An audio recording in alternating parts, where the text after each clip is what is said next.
Okay, let's get going. So all those who have joined, a warm welcome to you. Thank you so much for attending this event. I see a good mix of MDA students and guests, and the number is rising. So we're just going to, move on. So I'm going to introduce you to the author of this book, which I've been fortunate to have been reading for a while, Kautilyanomics, Sriram Balasubramanian, well-known author and economist. His book, Kautilyanomics, has piqued my interest and that of some of our students. But in addition to that, he's also authored two more books, Jamba, The Joint Family, and The Wizards. Okay. Well-known author and economist, welcomed by several international publications, the likes of Bloomberg, Foreign Policy, the Wall Street Journal, regularly as a contributor. His areas of interest include global macroeconomics, socio-economic trends in emerging markets, and Indic Dharmic culture, which is the focus of his most recent book, Kautilyanomics. He's an alumnus of Columbia University and lives in the Washington, D.C. area. I think, as he said right now, Baltimore. And of course, we are joined by Dr. Niranjan Rajadhyaksha. Of course, he needs no introduction, and the students just know him, and is an economist who everybody looks up to in this country, especially our students. So I'm not going to take any more of your time or that of the others, and I'm going to hand you over to Sriram. So Sriram, please take over.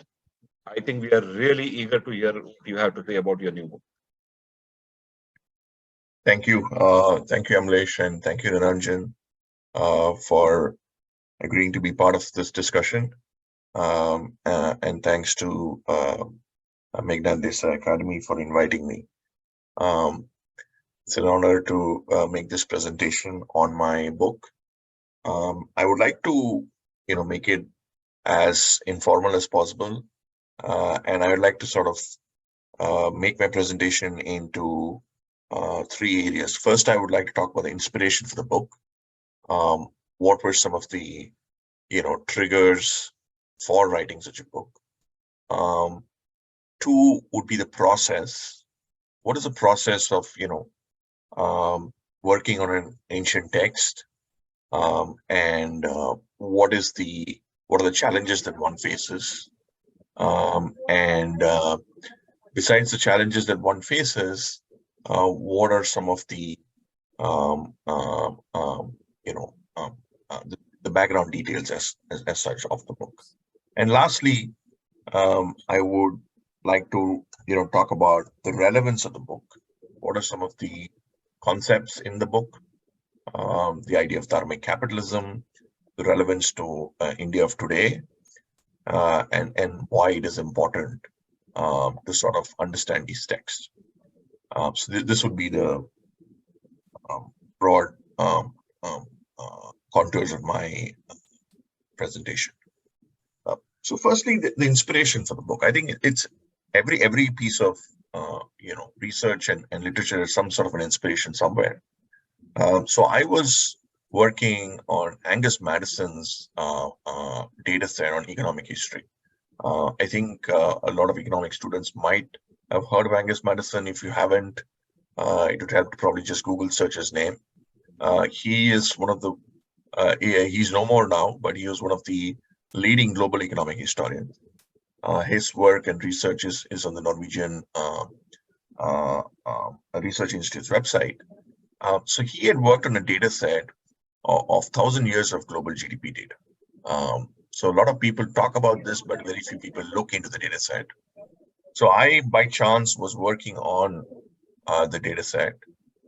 Basically, the summary of what Angus Madison says is that from 0 CE onwards till the 17th century, India and China were the top two countries in terms of global GDP and GDP per capita, and other micro indicators. And the argument is that this level of prosperity was there in Bharat during that time. Of course, the contrarian thinking is that much of this prosperity was due to population. Industrialization didn't really kick in. So, a large section of it is a derivative of merely the numbers of people in India at that time. But on the other hand, you also have anecdotal evidence which sort of counters this narrative and aligns with what Madison is talking about, where, in terms of Chinese embassy notes, in terms of Greek voyages accounts, and a variety of other sort of evidences which indicate that India was one of the most prosperous places during that time. So when I was working on this, my intuitive sort of thinking as an economist was that there had to be some sort of an economic framework, some sort of a philosophical underpinning for such prosperity in the common era. And if you really look at some of the marvels that has happened in India, for example, the Chola Empire and the Brihadishwara temple in southern India, which is an engineering marvel by itself even today. So if there was some level of sophistication in these things, I thought we also needed to understand 101 economics, for example. So that led me to the Arthashastra, because the Arthashastra is a 3rd century BCE text.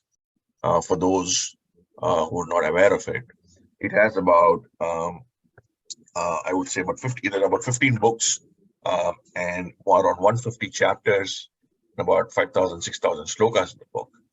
And it primarily focuses on a variety of areas related to statecraft, economics, legal principles, and a variety of other areas of governance. So my inspiration was if such a text could provide the template which I spoke about, the framework that I spoke about. So that was my primary inspiration.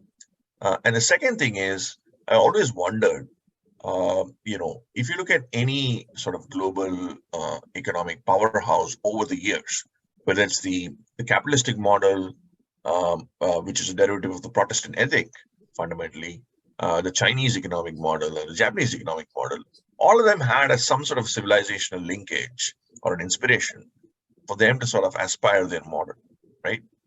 And in India's case, post-independence, the only thing that I hear is, that I used to hear is about Swadeshi, which is basically a political philosophy. It's not an it didn't have a sort of an economic underpinning from our past, but we had a prosperous past. So there's a gap in civilizational understanding, in my view, and I want to sort of see how that gap can be mitigated by understanding this text more. And lastly, the Arthashastra is talked about, a lot, especially by politicians and contemporary political discourse. But very little has been sort of analyzed in depth about it. There are about 4 to 5 translations. The latest of which is probably in the 90s. Most of them are not economic or subject matter experts. In all of them are Sanskritam scholars. So there's sometimes a gap in some of these translations. And most importantly, there's a reason why it's called the Arthashastra. So the Artha part of it, which is in very simplistic Sanskritam translation, is called wealth creation, is rarely discussed. Most of the discussion is on the Chanakya Niti part of it. It's like the political sort of, shrewdness of Chanakya. Or there's a lot of talk about self-help books, self-help sort of Chanakya's quotes. And then there's fiction related to Chanakya and Kautilya. But literally nothing has been done on economics. So the first person to do this was Dr. Balbir Sihakji, who was a professor emeritus professor at University of Lowell, University of Massachusetts at Lowell. He used a PhD from MIT, and he had written a book in 2014-15, I think, on the economics of Kautilya.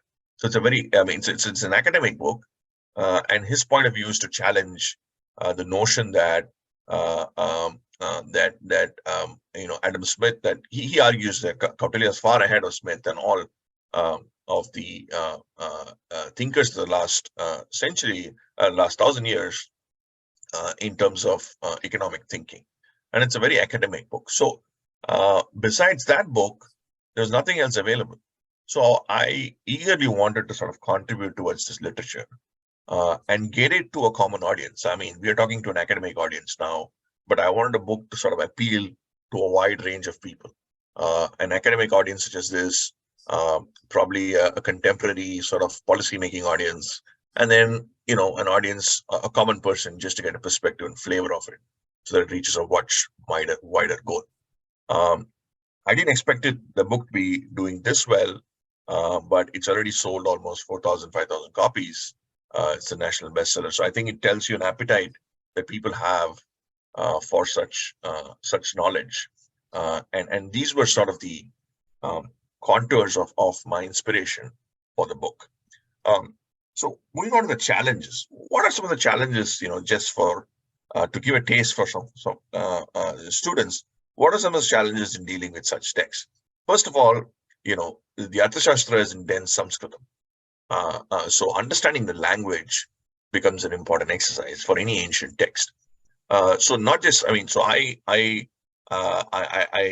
understood the language. I learned the language earlier, so I had to brush up some of my knowledge on the language, and also more importantly, work with Sanskritam scholars, people day in day out who sort of work on text related to the language, and then try to get an understanding of the text.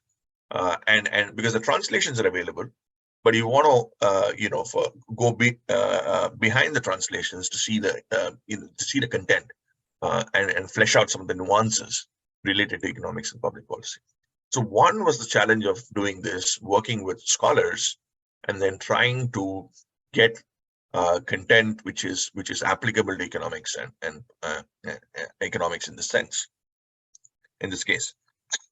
And the challenge with this is that, you know, in this text you have ideas spread across chapters. So for example, when we are talking about, say, labor contracts, what is the contractual engagement between, say, a laborer and an employee? And this would be there in the legal chapter of Kautilya's Arthashastra. So one has to establish linkages between, you know, you can't just leave it because it's in the legal chapter. You got to establish linkages between some of these components to his economic philosophy, and then look at consistency of ideas.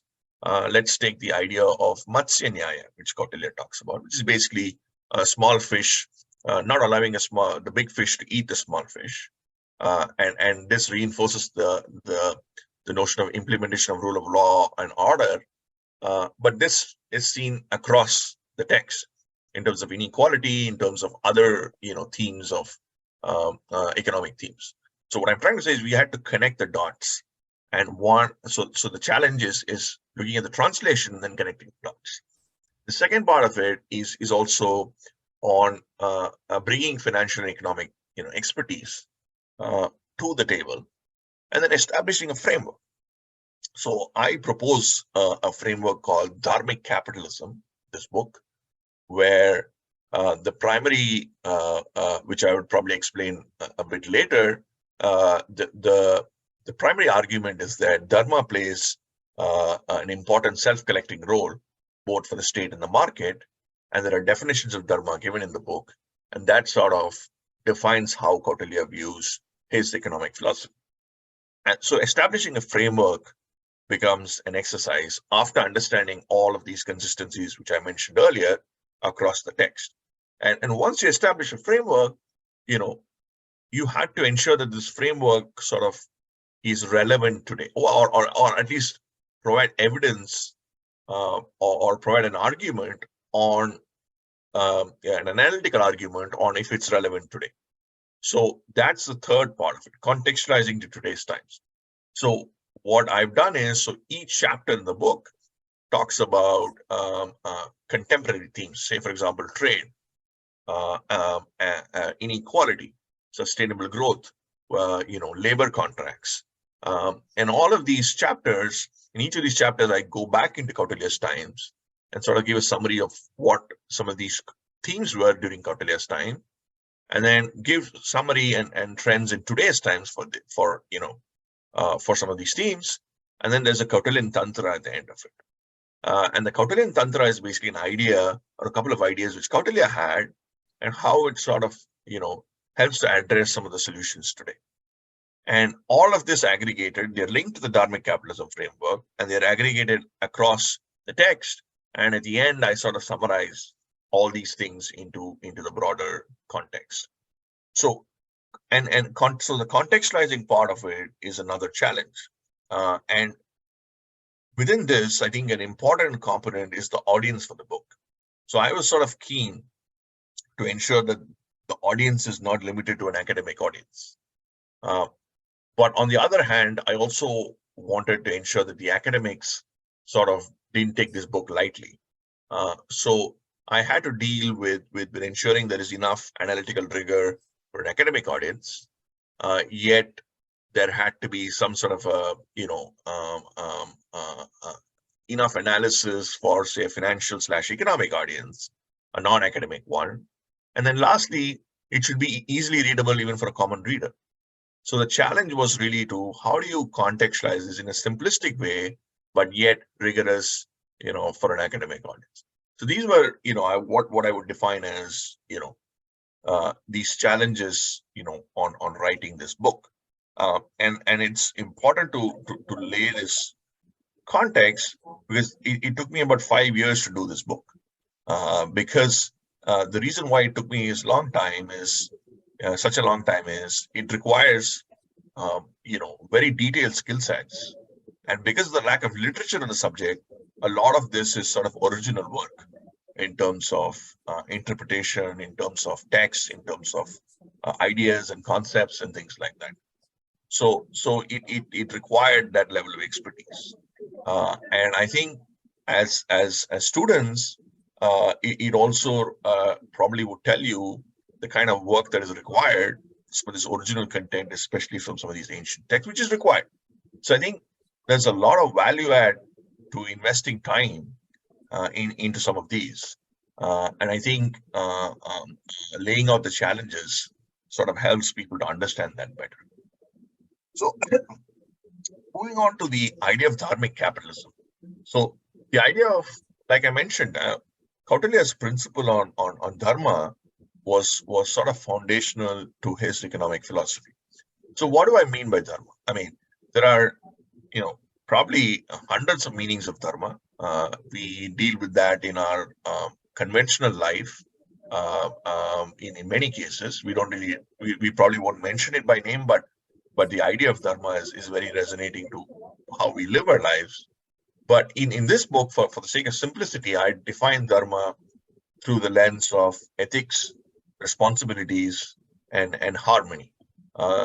So these are three buckets which I define as definitions of dharma, and these three buckets are mapped to ideas. For example, ethics is mapped to an idea of institutions, clean institutions, clean governance, ethic, and it's also mapped to the idea of it's there in page 81 of the book for those who have the book in your hand. And clean institutions, enforcement of rules, driver of economic growth.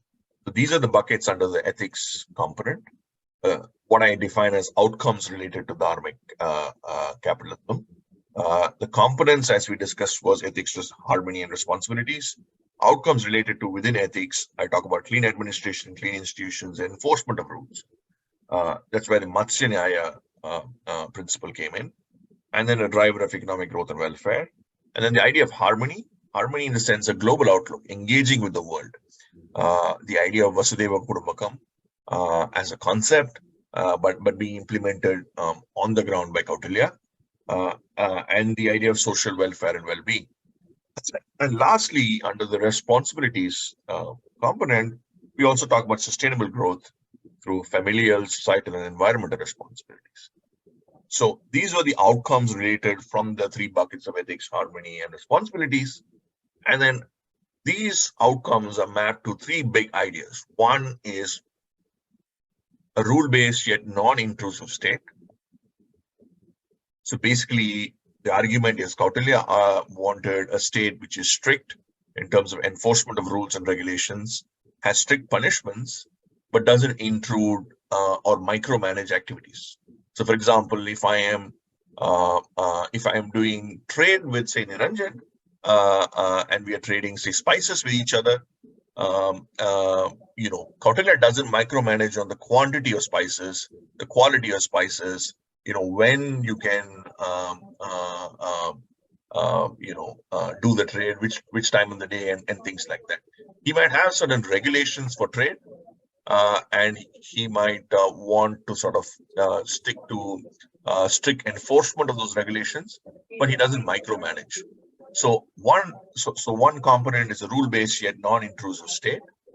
Another component of Dharmic capitalism, as a derivative of the outcomes I spoke about, is wealth creation via global outlook, which means having a global approach in terms of trade, in terms of thinking and commerce, having a sort of a global approach to that, and then sustainable growth and welfare.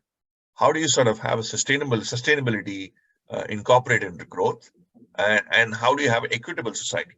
The ideas of equity that you talk about today, inequality, welfare, sustainable growth. How do you sort of encompass that? So the three big buckets of Dharmic capitalism, how I define it, is from Kautilya's point of view, is a rule-based yet non-intrusive state, wealth creation via global outlook, and sustainable growth and welfare. So the primary argument, again, from all of this is that the role of Dharma is central to Kautilya's thinking. There are buckets of ethics, responsibility, harmony, and responsibilities, and they have outcomes. Each of these buckets have outcomes, and each of these outcomes map to an idea of a rule-based yet non-intrusive state, wealth creation via global outlook, and sustainable growth and wealth. So in this entire sort of framework, what you understand is that Kautilya viewed Dharma to be a sort of a self-correcting mechanism for the state and the market. So what do I define by self-correcting mechanism? I mean, we often, as economists, we often deal with only two binaries in any economic discourse. We either deal with the state. So for example, the state, implements taxes, puts in money to build infrastructure. The state gives you regulatory changes on policy, and the state plays a role to sort of steer the economic ship, right? So that is one component which we keep talking about. And then the other component is the market. We talk about markets. Markets define how capital comes in, capital goes out. Markets define, how businesses scale up. The commercial activity provides capital for that. And the issues with, and the market serves as so we either corrected the market or we corrected the state. But Kautilya's argument is that both of them are very constrained due to these two sort of individual interactions. He argues that if the idea of Dharma is foundational, then it could play a self-correcting mechanism between the state and the market. So what are some examples? So for example, if there's corruption in the state, there are corruption at the governmental level. Kautilya argues that if the society is more dharmic, the foundation is stronger, then the propensity to be corrupt is lesser as a natural consequence of societal way of life. So he believes that this would ease the pressure at the state. The same with the market. Say we have issues of moral hazard in the market. Kautilya's argument again is that if dharmic foundations are made better, in the sense that there's more dharmic society, people are naturally aligned to some of these ideas, then the propensity to have moral hazard is also lesser.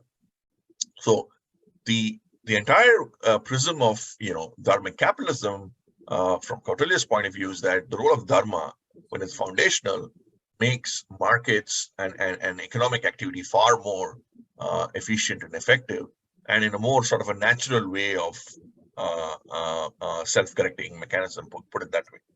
So that is the broad framework that I define of what Kautilya is. And this is very important because till now, for all the discussion in the Arthashastra, and we have never seen an economic framework.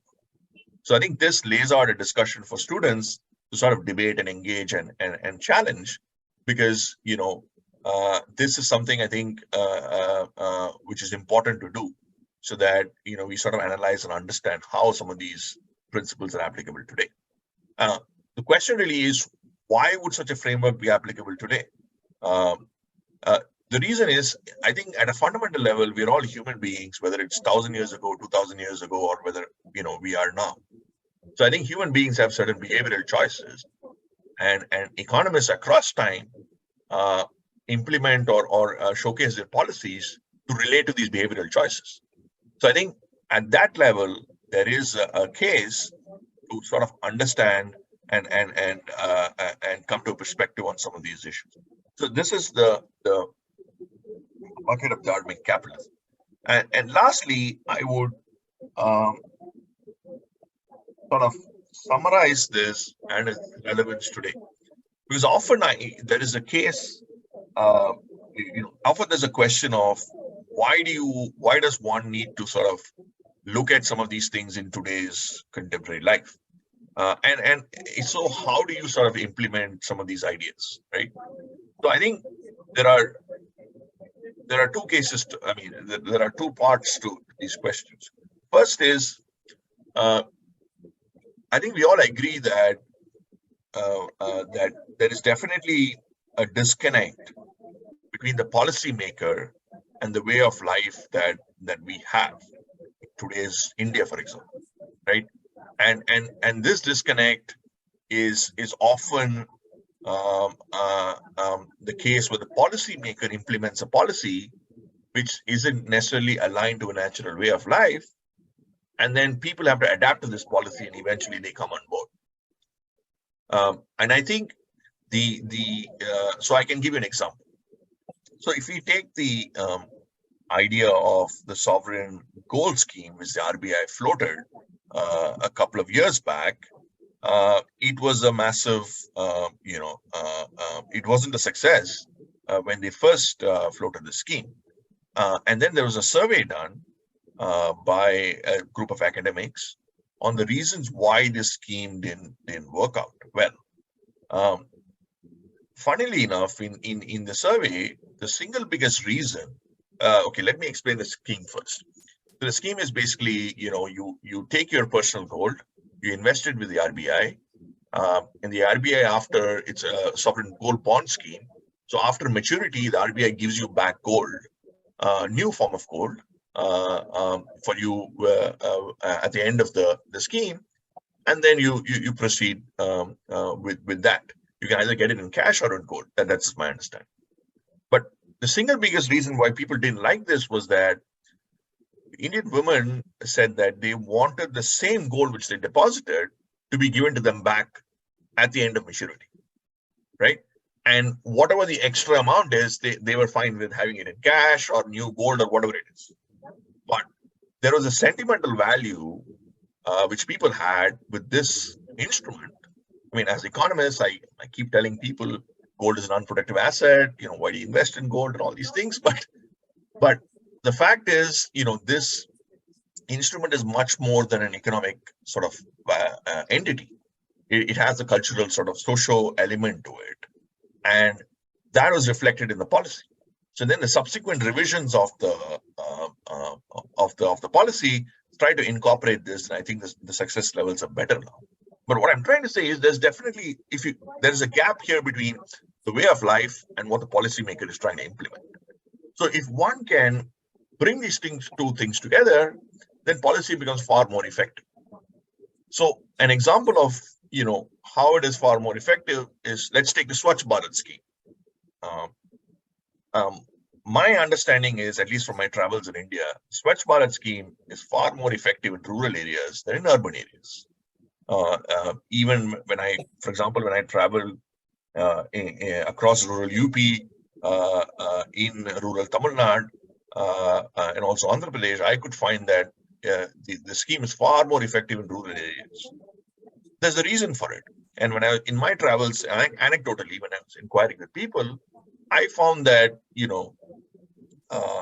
we are all clean inside our houses, and most of us have sort of naturally our way of life is that we have a clean inside our house, but somehow outside we don't bring this habit to take care of our communities and societies. But I think what has happened in rural areas is this idea of a Saucham or an ability to be clean was sort of through the scheme of the Prime Minister and the huge marketing behind it, sort of transferred or awakened the consciousness in people to take this outside. And now it's become a natural consequence where people are doing naturally taking care of their neighborhoods and communities, making it much more cleaner. So this way, in a sense, perhaps not intended that way, but in a sense, what has happened is the policymakers has sort of aligned to the way of life, and it's made it far more effective for them to implement policy. So I think there's this entire idea of Dharmic capitalism from Kautilya's point of view could help into enhancing or making policy more effective at the margin by aligning it more to the way of life rather than the other way around. So that's one way of looking. And lastly, another way of looking at it is to systematically understand through empirical studies how such a relationship exists between a way of life and say macroeconomic indicators. So, for example, let's say there's a Dharmic coefficient index which we can develop. So we have sustainability indices. We have proxies for sustainability indices. So assuming we have something like a Dharmic coefficient index, for example, using some of these variables which I spoke about, and then we have say indices and indicators which proxy this, and then we develop an index, say for a state, and then aggregate it to a national level. And then we run and say a time series over say next 5-10 years, and then see relationships between macroeconomic indicators and this index to see if there is any causality and correlation, any trends that we see. That sort of an empirical work is also another area where people could try to refine and understand a uniqueness in this. And other countries have done such similar things. For example, in Japan, the Ministry of Finance has a division which talks about economic history, which is basically a division which does only analysis on economic history. And they use some of these principles to sort of establish causality and correlation empirical evidences for the same. So another way to sort of take this is along these lines. So these are some broad ideas and principles of how, first of all, challenges in Kautilya's Arthashastra, the challenges in making such a book, the idea of Dharmic capitalism, which I spoke about, and some of the ways in which this ideas can be applicable today. And lastly, I would sort of close my presentation with this, is that I think it's very important that people have a civilizational understanding on any issue, more so on economics, because economics involves behavioral choices, individual choices, which are largely a derivative, especially in Asian societies, of some of these nuances that we have. And the more we understand about this, the more customized our sort of solutions to economics, engaging with the world, and understanding it would be very useful. And I think with that, I would sort of wrap up my part of the presentation.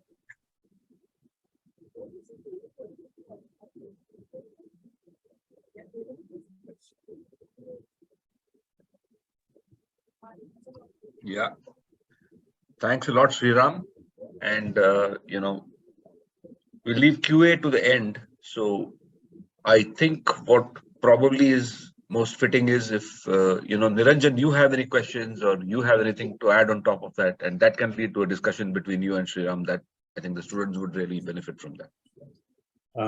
First of all, thanks, Sriram, for a very lucid and a very insightful overview of your book. So I had the privilege of reading an early draft of the book. So I'm so happy on a personal level that this book has made an impact.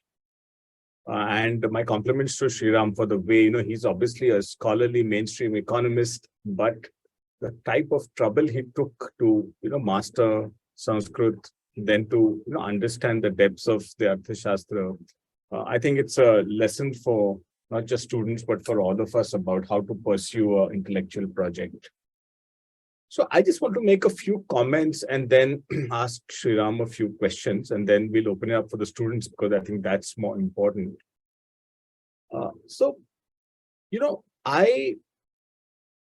One of the first times I actually got the sense that the Arthashastra was important for economists and for students of economics is through one of my very favorite books. It's called On Ethics and Economics by Amartya Sen. And Amartya Sen actually talks about two grand traditions in economic thought. The first, he says, is the tradition based on ethics, and he derives it from Aristotle. And the second big tradition he speaks about is the engineering-based tradition, which is the tradition of Kautilya, according to Sen. And basically, his point is that Kautilya was more a practical man trying to run a government. And I think Sriram's book, in a way, challenges this, because I think if you read the book closely, you realize that ethics, or again, dharma, I know dharma is a very difficult word to translate, but Kautilya is not just a treatise on government. It's the Arthashastra. It's something more. So what I really, one thing which I learned from the book is that it is not this binary which Amartya Sen, of course, Sen is a great scholar, so there's no doubt about it, but I think that Aristotelian tradition is about ethics and the Kautilyan tradition is about just engineering or practical problem solving. I don't think that is challenged in this book.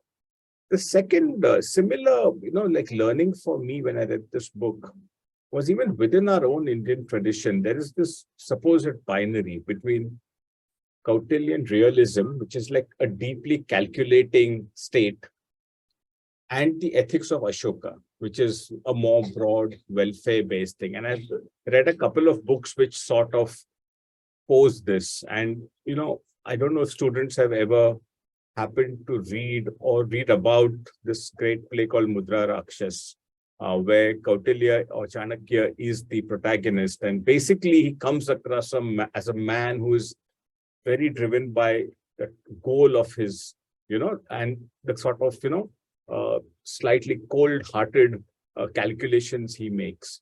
While Ashoka is the more, thinking more about the broader welfare of people. And I think, again, this book sort of, challenges that. So I think for me personally, I thought it was a great learning of how to look at Kautilya. The other thing is, it's always that there are books and books, but what actually distinguishes great books or great academic papers from the run-of-mill, at least in my experience, is that every time you read it, you learn something new, So it's the same with the Wealth of Nations. It's the same with the classic papers in economics. And I think really this attempt, or, this very successful attempt to link what was written in the 3rd century BC to our 21st century problems, in a way falls into this tradition, right? Of how do you actually creatively look at a scholar who's come or a thinker who's come from our tradition? Because very often the problem with Indian thought is that we just endlessly interpret old texts, we just say, what does that man mean? So this Bhashya tradition, but I think what Sriram has done is he's actually sort of given the, taken the new context, made it contemporary. So really, the way every chapter, moves between Arthashastra and today, I think is really good. So those are my opening comments. Sriram, I have a few questions, and I think since this is a student audience of students, I'd like to sort of ask you questions which would help them when they also do their academic coursework. So one is that, given this entire background of ethics, of dharma, etc. One of the building blocks of textbook economics, which all of us went through in our undergrad years, postgrad years, up to PhD, is this concept that individuals maximize utility and firms maximize profits, right? So basically, economics is all about just optimizing your, function subject to, certain limitations or whatever. So constraints. So I think in your book, you have dealt with this entire idea of how to look at utility. So could you speak a bit about that? Yeah, thanks, Niranjan, for your kind words. I'm glad, it has resonated with you that much.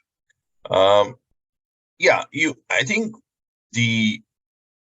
just on your comments, a couple of thoughts, and then I'll come to the question. You're right. I think Kautilya is probably the foremost political economist, put it that way. So he was indeed a realist, and he was indeed a policymaker. So the Arthashastra, I think at some level he understood even in those times that as a policymaker, the constraints are far higher. So a lot of the things that he's mentioned in the Arthashastra, for example, it's something that he couldn't have implemented for a variety of reasons. So that's the reason why he even in the first place, decided to liberate himself and probably write this text, which has all its set of ideas. But his vantage point is that of a political economist. So, his fundamental goal, that's why the fundamental premise of the Arthashastra is welfare. And that's where I think I challenge some of the older notions of comparisons of Machiavelli and things like that. This quote here again is a very, very important quote. Praja sukhe sukham rajnyaha prajanam tu preyamitam nat preyamitam rajnyaha prajanam tu preyamitam. So the translation is in very simplistic English is that Kautilya says a king's happiness lies in the happiness of his subjects and his welfare in the welfare of his subjects. A king's welfare consists not in what pleases him, but in what pleases his subjects. So what I'm trying to say is that he was a political economist in the sense that he understood that economic prosperity was the foundation to political success. So his goal was political success, no doubt. But he felt that he was probably the earliest thinker to put this so front and center that economic prosperity was foundational to this.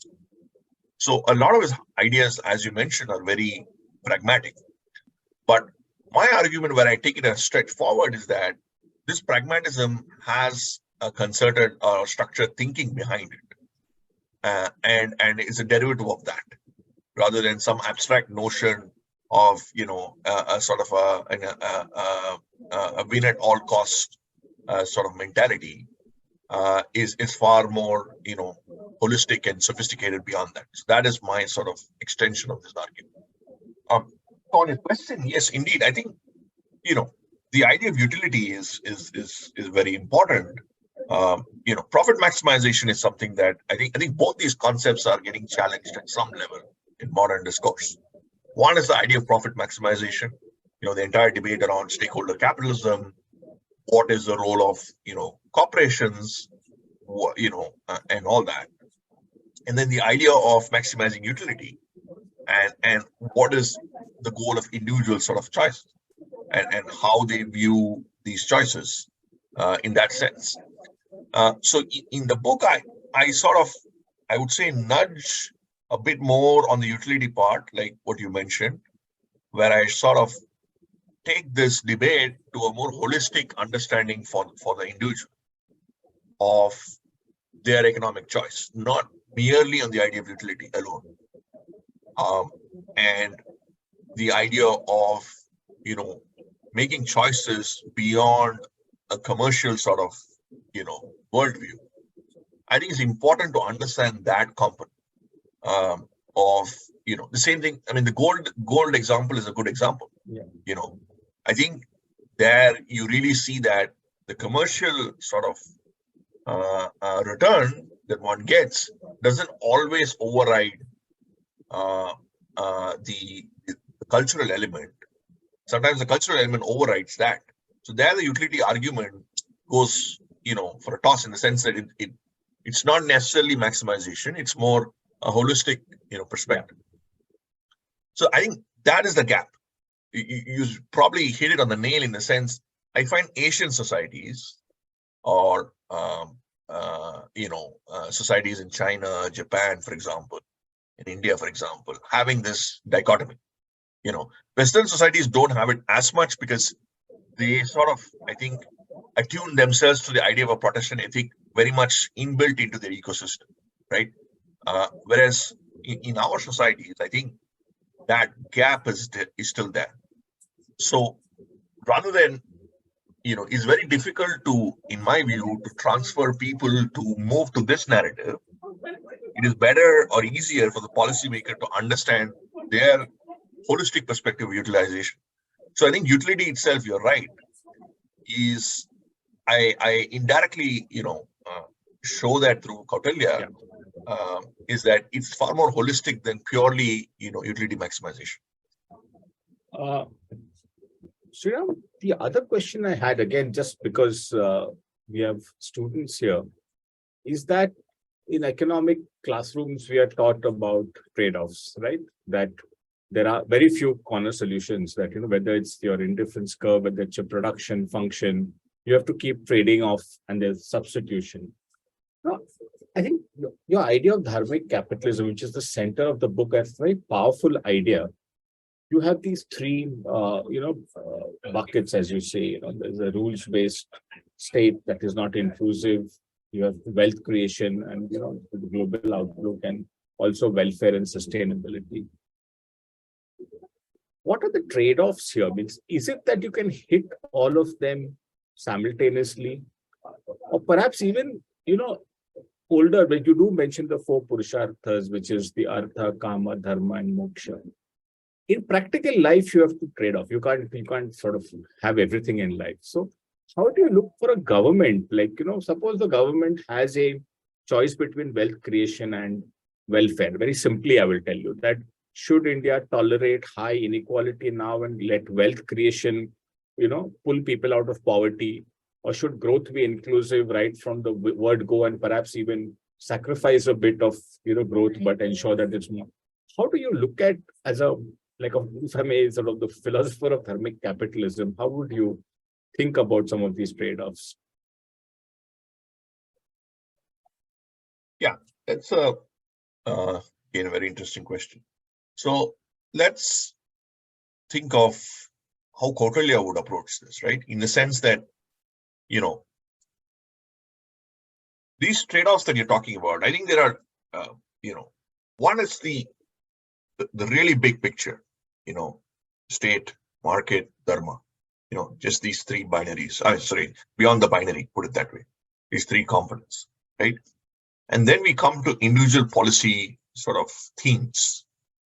And then we come to actual policy, right? Your question is probably the second level, where there are some thematic challenges we have, constructs that we have, and how do we sort of, prioritize these competing themes in a society like ours, and how would sort of Kautilya approach? I think his argument was that, at the top level, when we are talking about refining dharma and making a more dharmic society, that at some level would help to simplify this decision making at the second level, right? Into a more, at ease sort of, rather than this or that, in that sense. So, for example, let's take the idea of inclusive growth, right? So, let's take Swachh Bharat again, example that I mentioned, right? So, Swachh Bharat essentially is a cleanliness drive, but a cleanliness drive can have a lot of outcomes which can help in other things, sanitation, a wide range of health outcomes. and also having a more, equitable society at some level.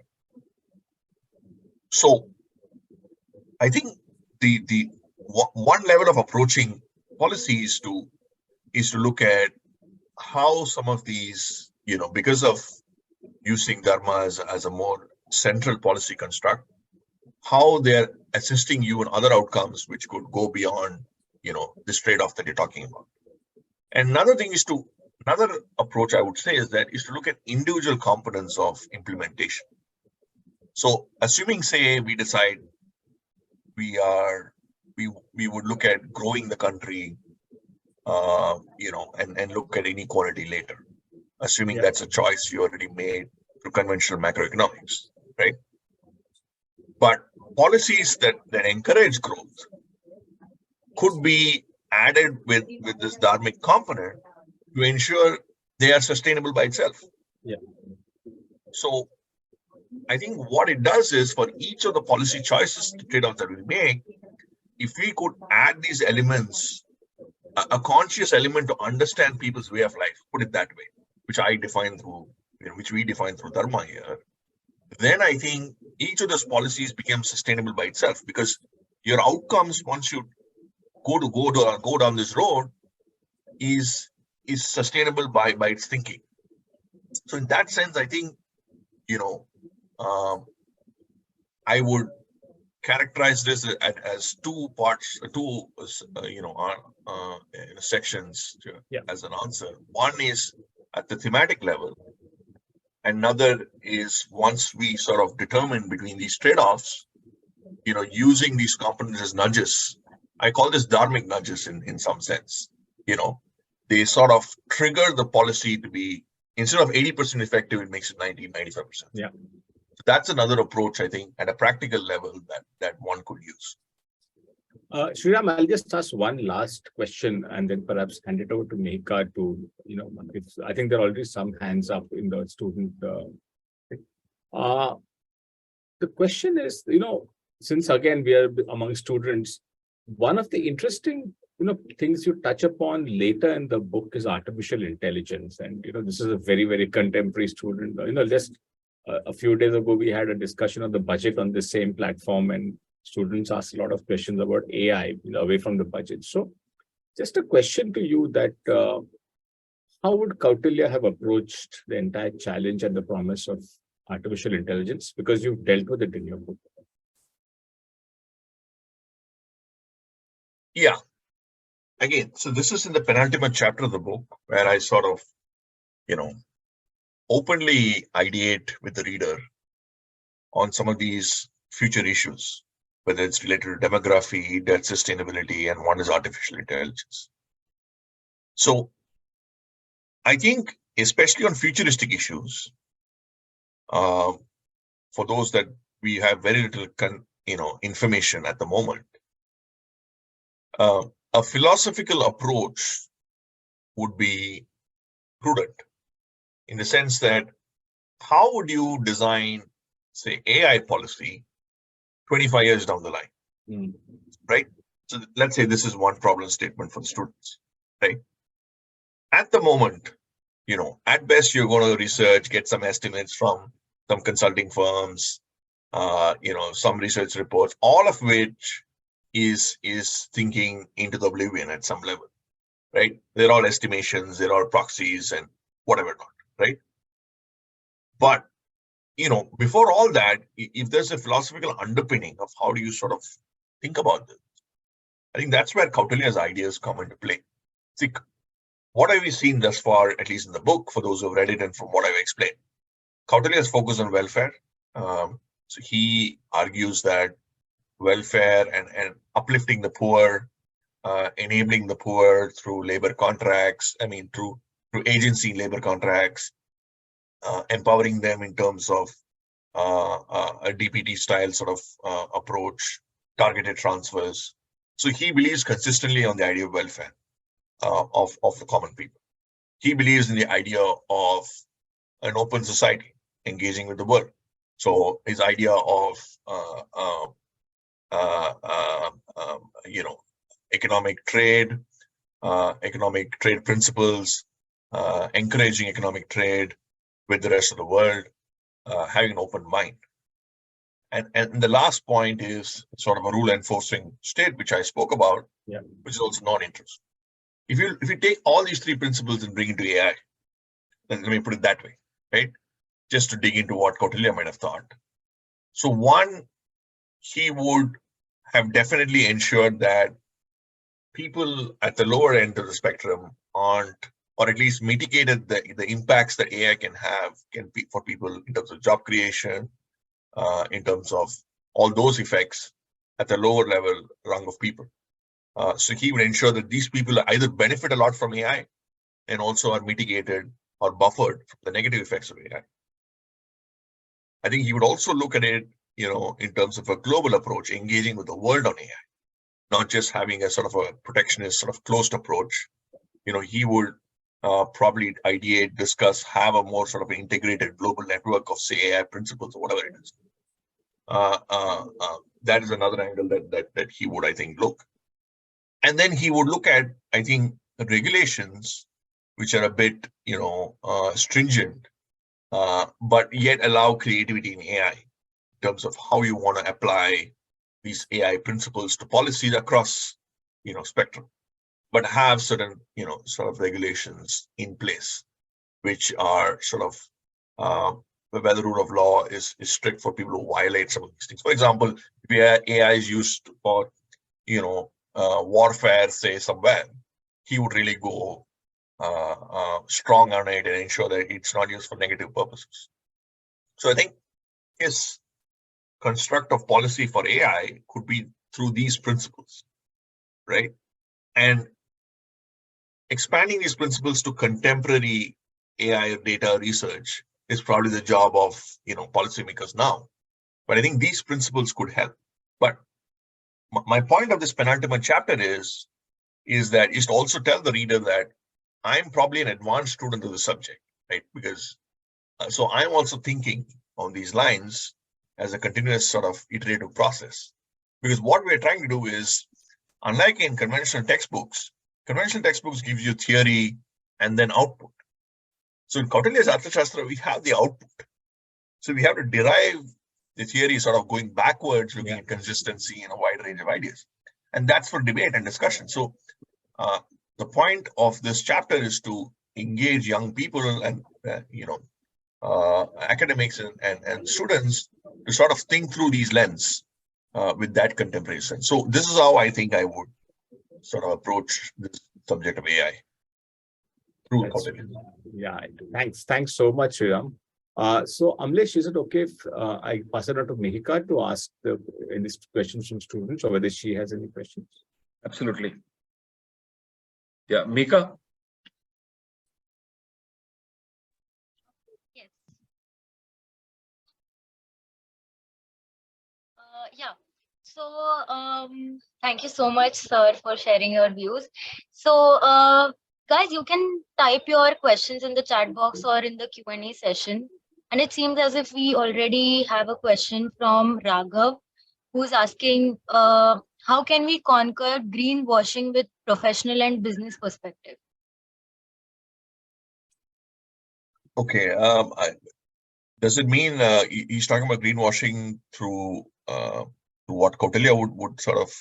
I think that's the perspective we have to take. There is so much these students are hearing about greenwashing in the context of sustainability. Right. Yeah, I think sustainability, this entire idea of, say, climate change and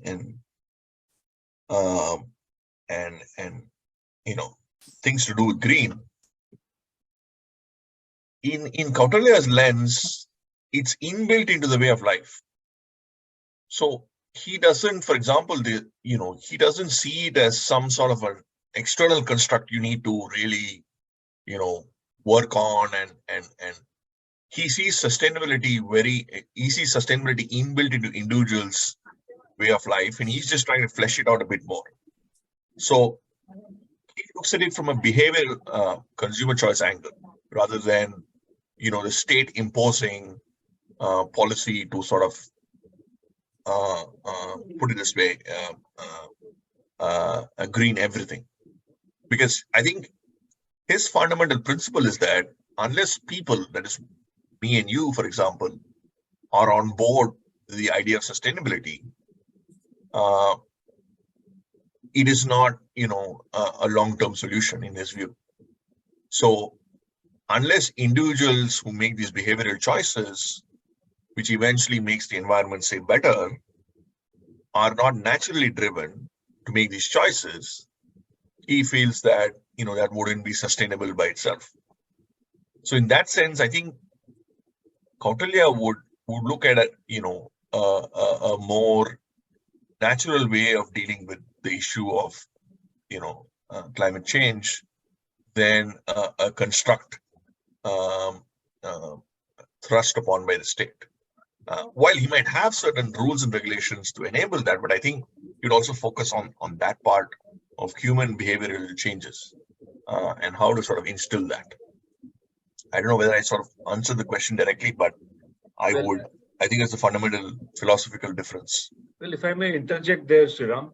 Sure. I think, the devices to destroy the environment did not exist in Kautilya's time. So to put the burden of trying to extrapolate how Kautilya would have dealt with sustainability, I think we may be trying to cross a chasm which is very wide.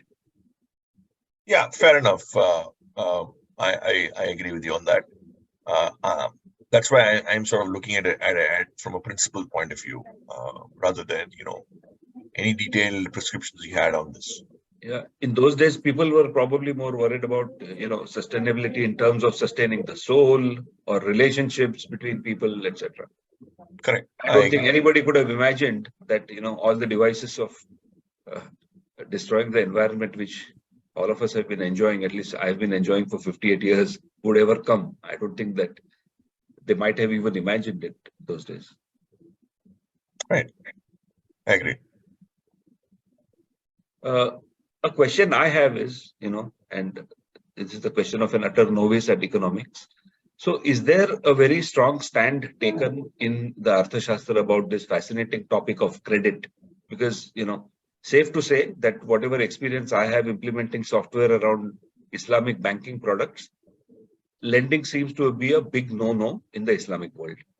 Then recently I was reading at somebody's prodding, Ascent of Money by Niall Ferguson, and there he tells us a nice story about how the Catholics were considered lending to be a sin, but they understood that it was needed. And hence they had this nice arrangement of saying the Jews were allowed to do it and they were brought in. So is there a lot spoken in the Arthashastra about credit? Yeah, of course. That's in fact, lending and debt was very much mainstream. It was not at all taboo. In fact, in page 194 of the book, I talk about the Kautilyan approach to debt recovery, where he gives the common interest rates that people have on debt in those days. The commercial interest rate for forests, interest rate for traders. So there's a detailed system of debt management at the personal level during Kautilya's time. So, he doesn't, he argues for sustainable debt at a personal level, that, this notion of, living within our means is that as a principle broadly is there. But he definitely understood, what debt financing is. And he definitely understood the need, especially for businesses, to sort of, get capital at prior to investing in projects and things like that. And that's where the detailed prescriptions are on how, first of all, the idea of debt and how debt recovery needs to be done. I even talk about the Sama Dana Bandha Dandabhed principle of how debt recovery as a process, something similar to IBC, but at an individual level, was what are the principles that Kautilya showed. So what I'm trying to say is all this is detailed in the text, which means that debt wasn't a taboo subject. If it was a taboo subject, you wouldn't have a systemic sort of process for this.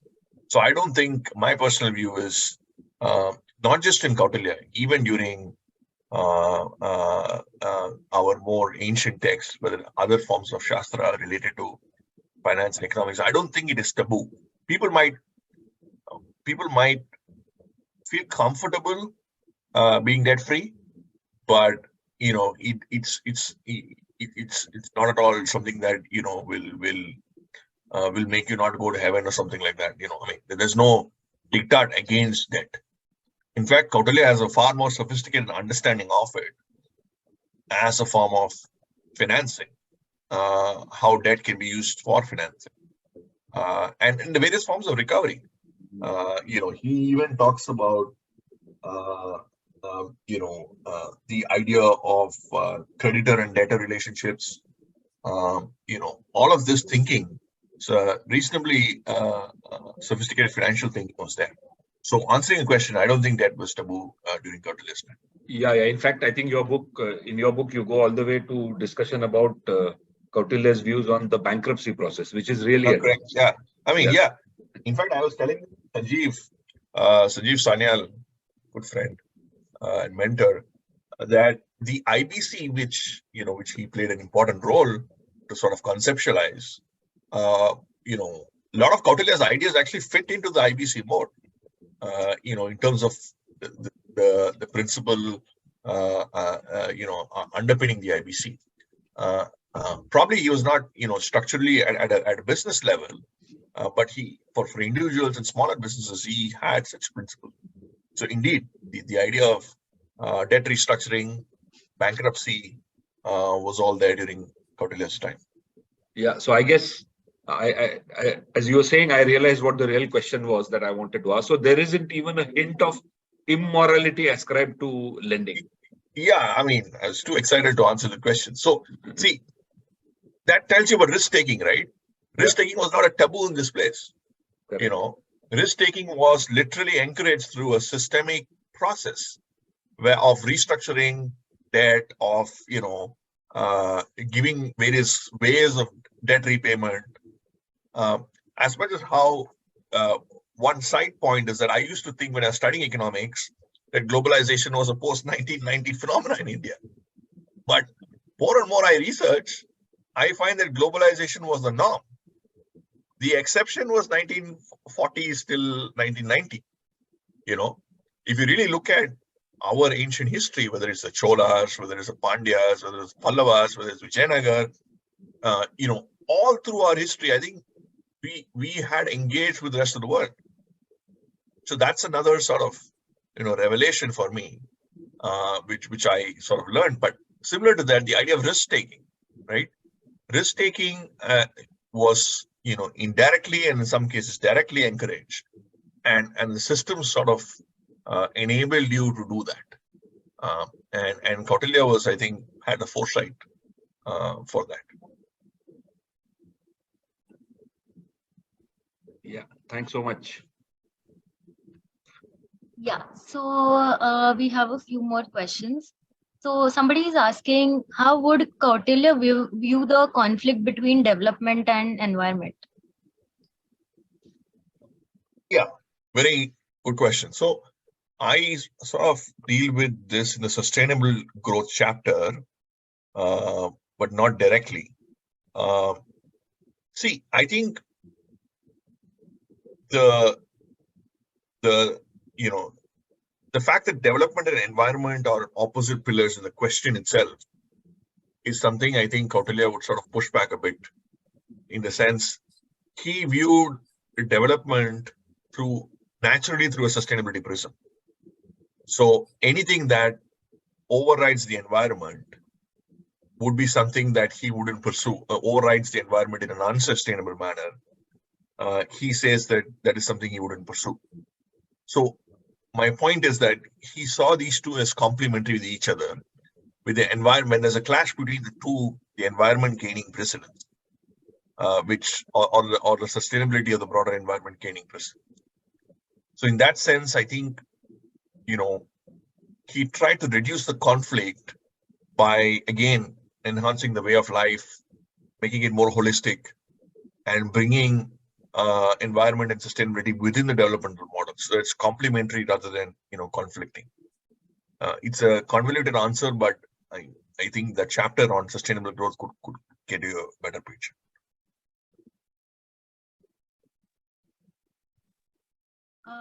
So we have a few more questions. The next question is from Nishtha. She's asking view on labor contracts, limit adverse impact of unionization on competence-based return.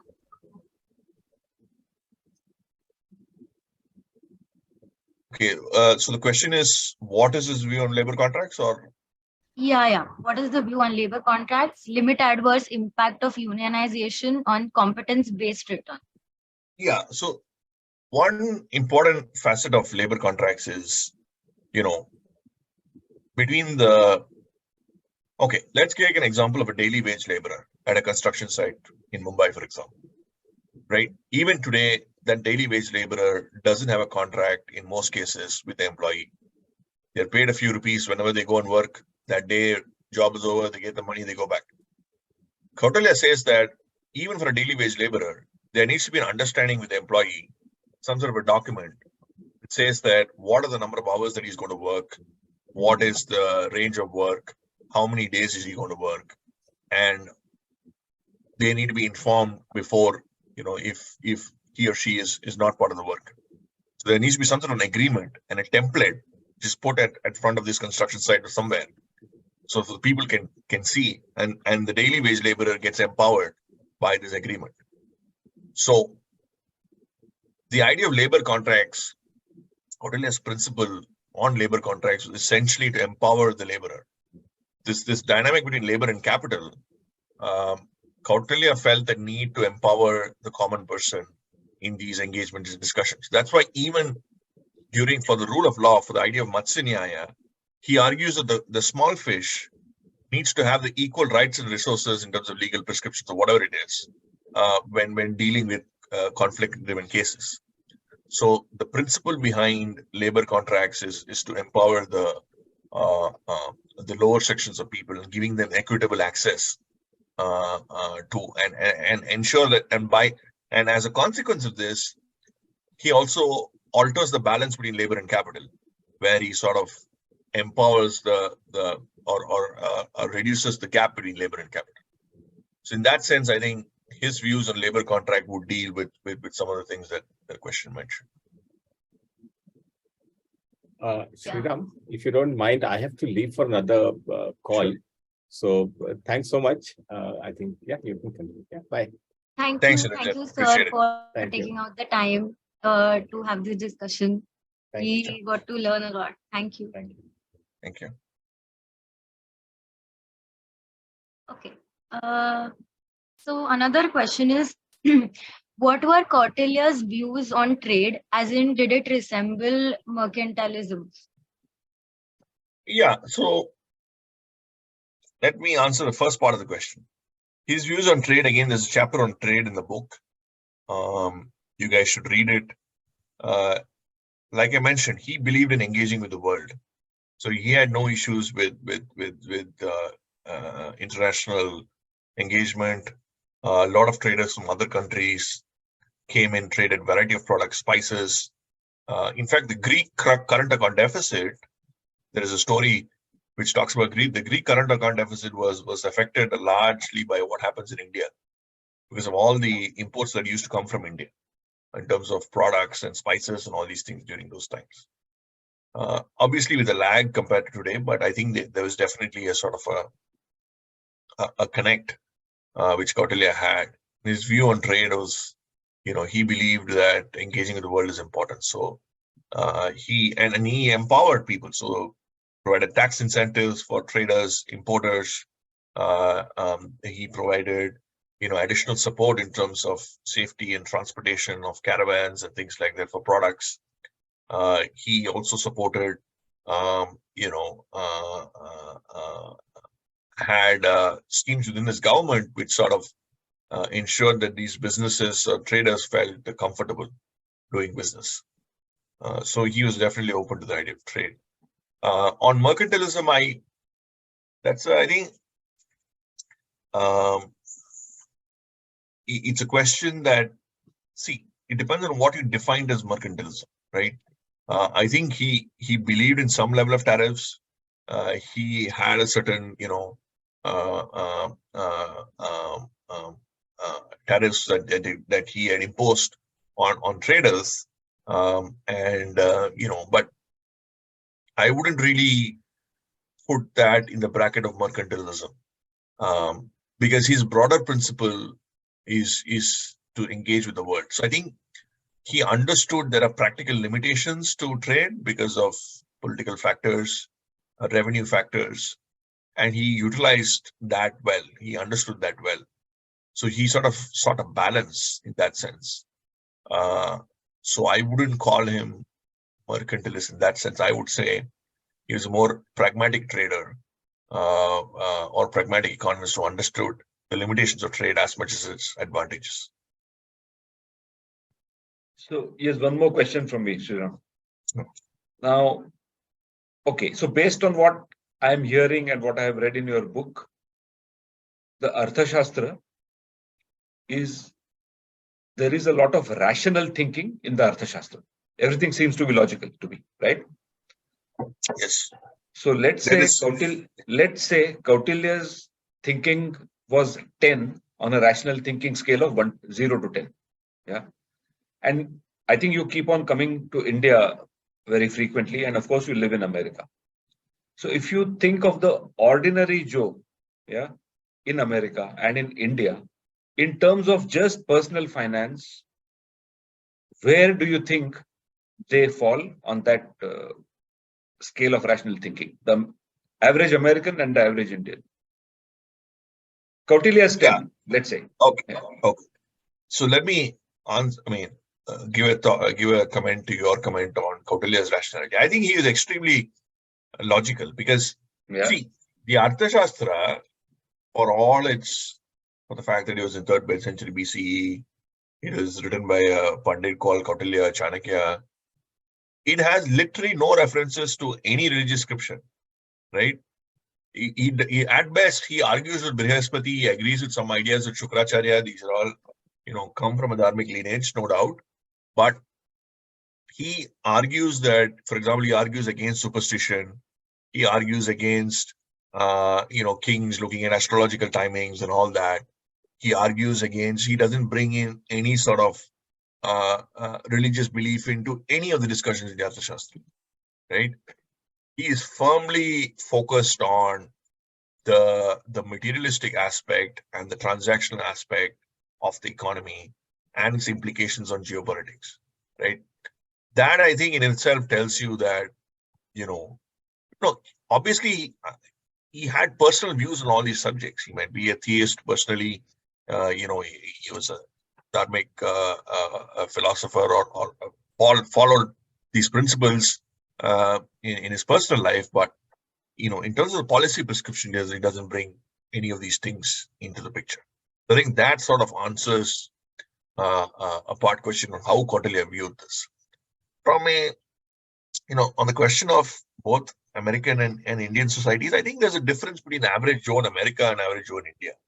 I mean, average Bharatiya citizen, big difference. The average Joe in America, his or her time frame, thinking, approach is a 200-year sort of, worldview, right? To put it bluntly. So, if today the researchers come up with some theory which gains traction, then that becomes gospel for these people, right? So then they follow that, and then that theory goes into the bin, and then they discover further on whatever that we want. Our vantage point is completely different. No matter what new theory you bring about, our reference point is always 1,000, 2,000 years ago in our sort of personal discussions and saying, why should we are always a confrontationalist society in this sense, an argumentative society, put it that way. Right? So as a society, for us to get convinced by any new principle, it takes, not years, takes decades for us to even gain some, because we are already coming with an imprint of a huge baggage of history, and in cultural fabric in all our day-to-day lives. So that baggage precedes all of some of these new ideas. Not that we're not open to it, but we take some more time to sort of engage, right? So in that sense, I would say the rational element, if you put it that way, if you define rationality as some sort of a purely logical construct, I would put it at a higher scale here compared to in India, where it's a combination of I would say sophisticated logic. Put it that way. I'm not saying this is inferior or superior. I just find the Indian approach to be far more holistic than say the Western approach. So that is how I would sort of characterize it. Yeah, clearly that there was, I mean, the Arthashastra is based on rational thinking. If I just look at the approach to your table on approach to debt recovery, if I just see the gradation in terms of the panas or whatever you are mentioning, the rates that should be applicable for individual borrowers, he actually differentiates between what you call as commercial interest, which I guess is a big corporation of today. Correct. And a trader's interest rate, which is really impressive. Correct, because see, the idea of corporation itself is not new to our civilization, right? The idea of corporate guilds, was existing even during Kautilya's times. We call it Srini, and the idea of temples being financial institutions, corporate guilds. That's why you see a lot of the rich temples in India in the coastal areas. Or near the coastal areas. There's a reason for it, because temples were financial institutions, and they also fed corporate guilds besides their religious purposes, and that's where a lot of wealth transactions, wealth acquisition took place, and wealth transfers took place. So the idea of corporations was not something new to these guys. Yes, that they won't tell you in the lingo that both of us understand, which is corporation. But the large part of the challenge is for us to comprehend in what we define as a logical form of framework and thinking is to extract these texts to suit that narrative, whereas they themselves had a thinking. So the idea of corporate guilds is similar to that. In fact, in my subsequent work, which I am working on in the Common Era Kingdoms, and their philosophies related to Dharmic capitalism. Even in Cambodia, where the Kamboja they used to call, I was in Cambodia for about a couple of weeks in December to do some research. So even there, you have corporation guilds, you have corporate guilds, you have these components of Dharmic capitalism, which I spoke about, which were existing in these countries because of the civilizational connect.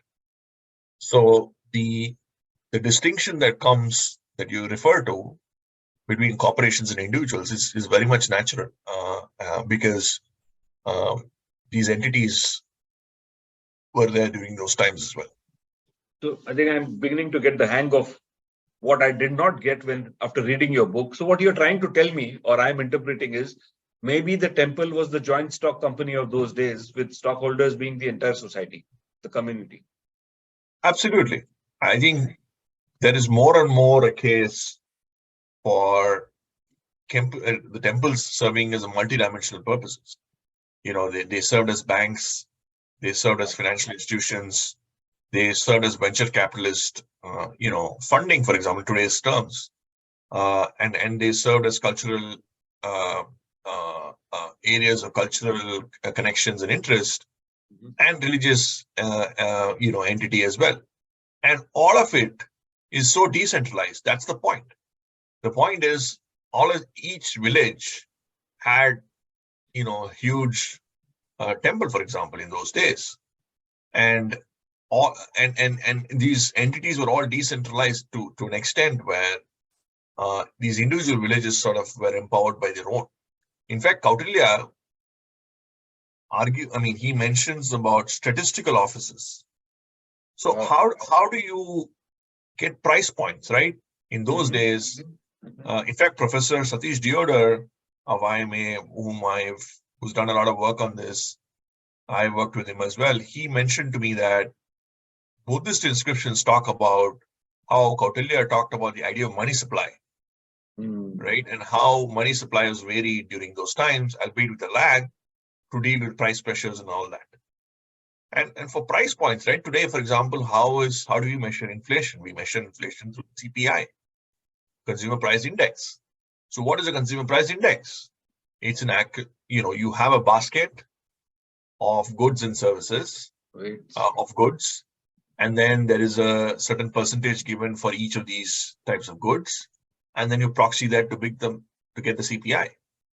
But for gathering data, you need to go and collect surveys and data. So Kautilya had a similar but a different approach. So what he did was, there were statistical officers in these villages, and they had people, who used to go door to door or to communities to understand price points of certain products. And in fact, if you look at the table on government employees, there is a table for statistical officers as well, of what the salary is for them. So these people essentially used to go to these villages and collect price points or get a sense of the price points, and then that would be aggregated and goes back to a centralized entity where Kautilya, his ministry, would sort of take a call. Okay, this happens with a lag, no doubt. Today it's instantaneous. Of course. But the thought process, the thinking of a decentralized entity, even for price points, is something we need to be, aware about. Yeah. So that's another. The idea of decentralization is another principle, I think, which we can take some lessons from. So I also have a question. So does Arthashastra talk about economic recovery, or are there any ideas from the Arthashastra that we can implement in, say, the economy after COVID, or any ideas about economic recovery? Yeah, in fact, you should read the economic survey of 2018-19. Professor Krishnamurthy Subramanian, former CEA, his credit to him to sort of mention this in the economic survey. So that economic survey actually mentions about a lot of quotations from Kautilya and Arthashastra. And in fact, the principles of the COVID response itself, I think, has certain inspirations from our past.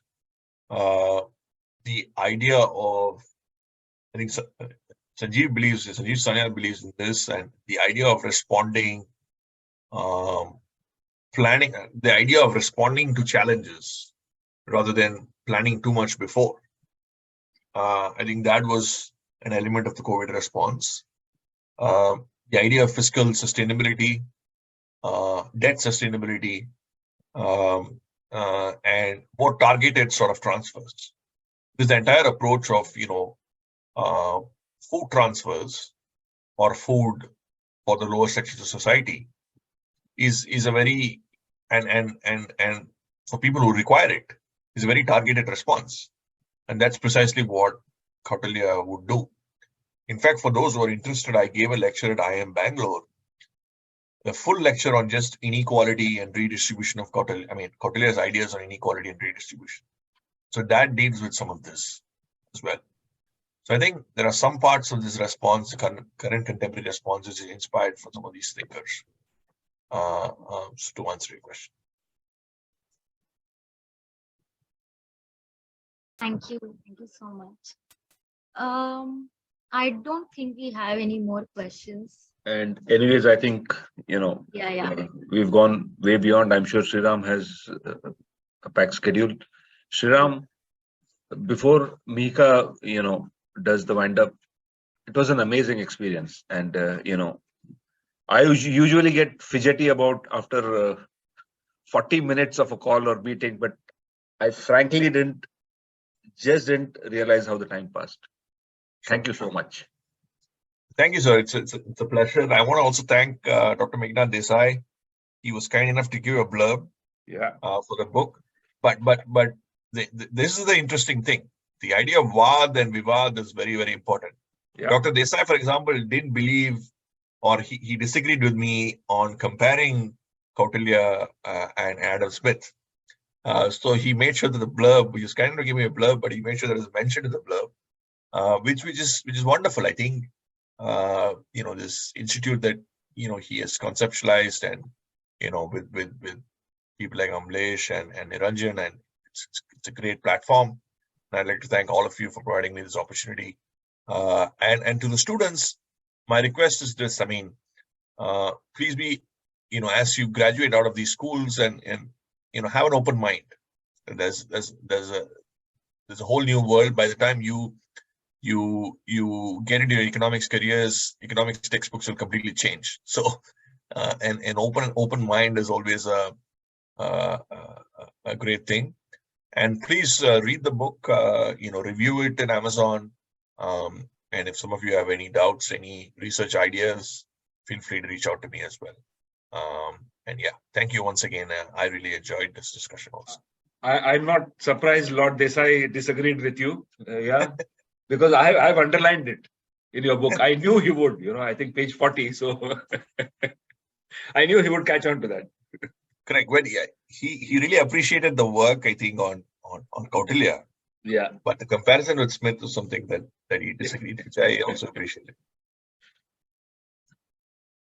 So thank you so much, sir, for taking out the time to conduct this session and for sharing your this valuable information with us. I'm sure it will be really, really helpful for us and for me as well, because I'm planning to research a lot on this topic. So sure. Yeah, it was definitely really helpful.